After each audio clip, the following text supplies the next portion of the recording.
We're over Jimmy, here that'll- 3, 4, 5 feet away. Which one? All right. Well, yeah, anyone will work. So typically, pretty dog. or by tradition, the stern exits the canoe first. She loves unless your he dog. says otherwise. Come say hello. Okay, cool. All right. So what the stern will do is he'll step out into the water. All right, like this. Usually we have this painter, this rope, secured to the front of it. Thank you. Usually, I would step out. I mean, front. You were bracing. Yeah, or I brace it. If the stern says, just by convention, the stern usually gets out first unless he says, bow, go ahead, get out, or something like that. It all depends on what you the water encounter. looks like. Yeah. If it's deeper there, then he would stick his paddle in, brace it against a rock or something just to make it more stable. I'd step out into the water, carrying my paddle with me, grab the painter. bow line, take it, wrap it around a tree, not dragging the canoe up or anything, just letting it stay back there float. Once I got the painter tied off, I'd come back, maneuver the canoe so that he could get out, and then canoe's still in water, we'd take packs, lift them out, put them on shore, and then we'd do the whole roll the canoe up, carry it up out of the Is water. that what we're doing with the ones up there too? Yes. Canoe packs like this for overnighters. All right. And this is about the weight of one. What you want to do is grab it by the ears here under the flap, lift up, put it on dry land. Natalie, you might want to try and pick that up because that is about the weight of a typical canoe pack, Oh, that's Except for the food pack. except for the food pack. Food pack's always not heavier. bad. No. All right, and then the other thing, especially for you guys that are overnighters, where we're going to be loaded, is you want to have weight distributed as evenly as you can so that the canoe stays in trim, so the bow's not too high, stern's not too high. It's a lot easier to paddle and steer when it's evenly weighted. So many Okay. dogs. All right. Always, always, always wear your PFD, your life jacket. See, Mom? I told you. Put it on, take it off when you're on dry land, not when you're getting in or out of the canoe, kind of thing like that. I'm not wearing one today because I'm just a little bit too warm. But yeah, when we're up there and in the boat, have the life jacket on. I got a whole bunch of life jackets here, different sizes and things, so there should be one for everybody when we're practicing. Even if you're good at swimming, you can do the whole thing. You want to at least keep it with you.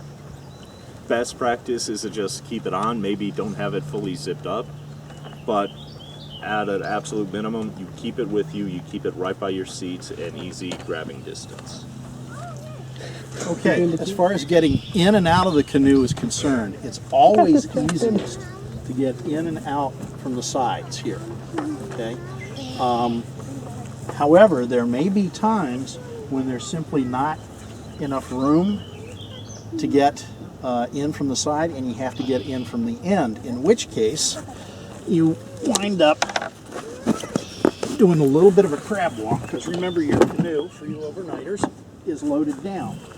So somebody will be back here stabilizing it, and then you're going to get in. You're going to keep your center of gravity low and hold on to the gunnels, not the thwart or the yoke. And you're going to kind of crab walk.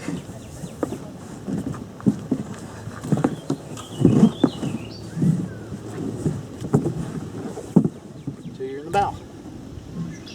Main thing is keep low. However, what we'll usually do is load up the canoe as most we can, have it possibly somewhat on shore, have the guy in the launching end, whichever end we're launching from, whether it's bow or stern, have him get in first, get in from dry land. Remaining guy Pushes will push it out the more. canoe in more, then he'll jump in his seat. All right, you probably think of a canoe as pretty much just going forwards.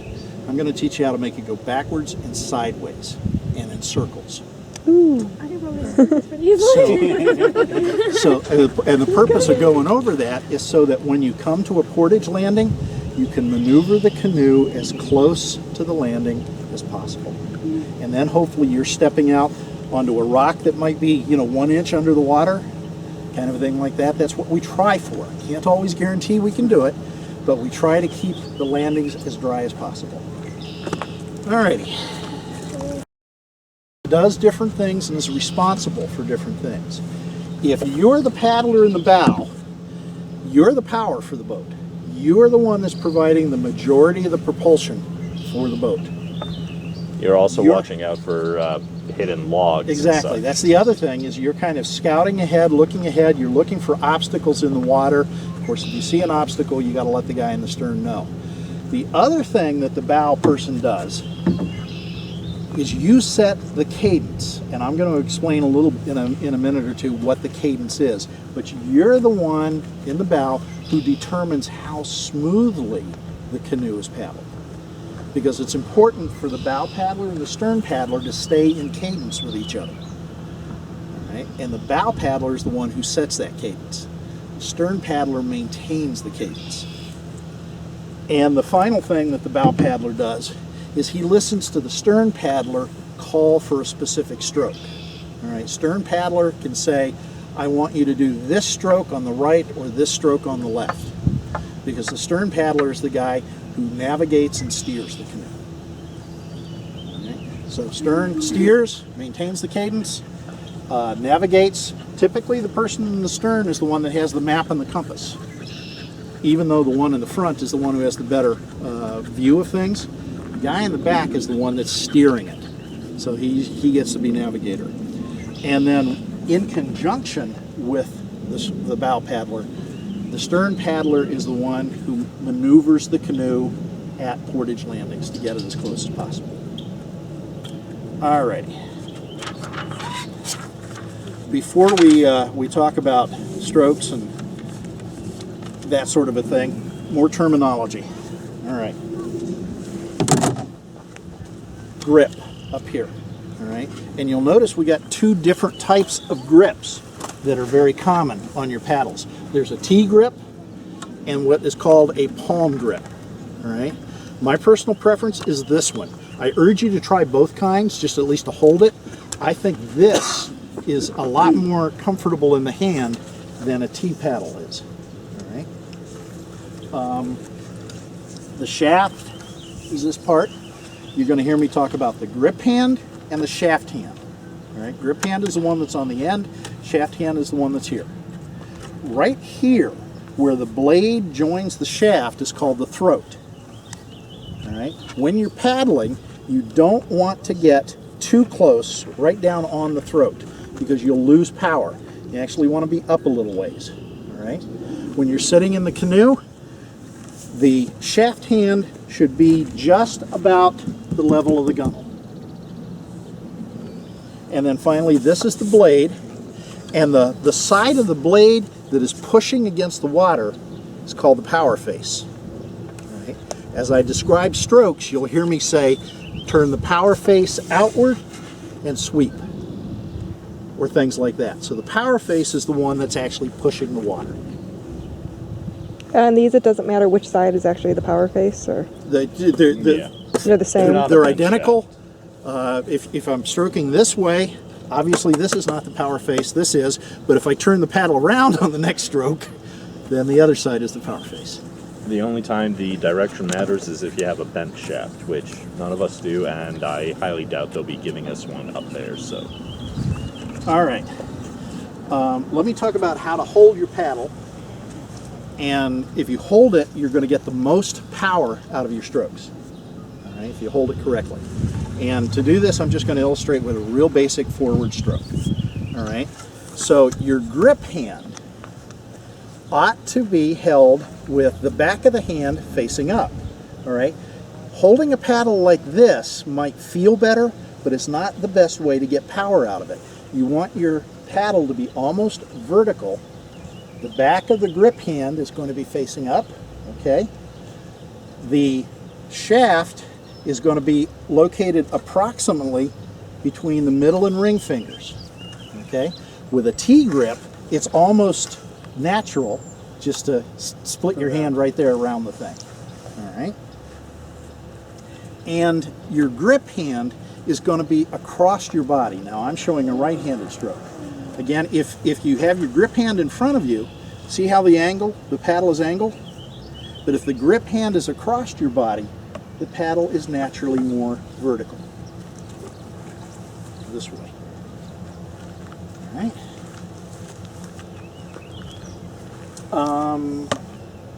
The shaft hand, like I said, not too close to the throat down here. When you're holding the shaft hand properly, the back of your thumb is going to be pointed mostly up. All right, see that? Back of my thumb, I have up like that, holding it more or less vertical.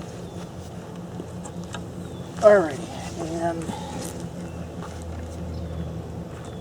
Got which one is right, which one is when wrong.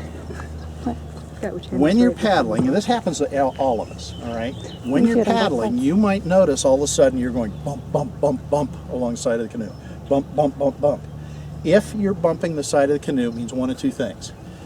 Your paddle is held at an angle, and it ought to be vertical. When it's vertical like this, it clears the side better, all right?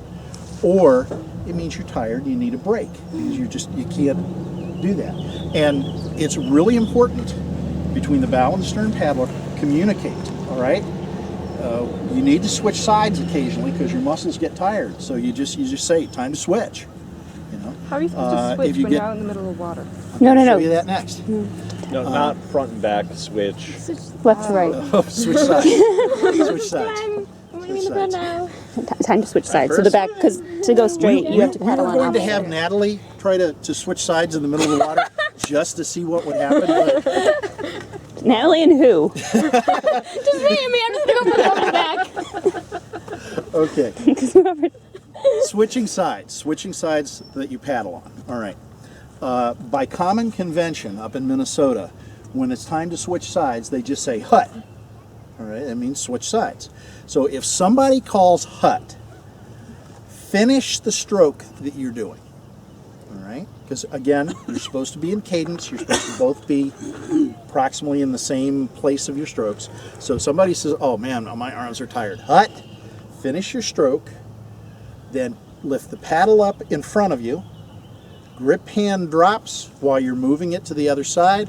Shaft hand goes up to the grip, forward and in. You can learn to do it really smoothly, all right? So you're like this.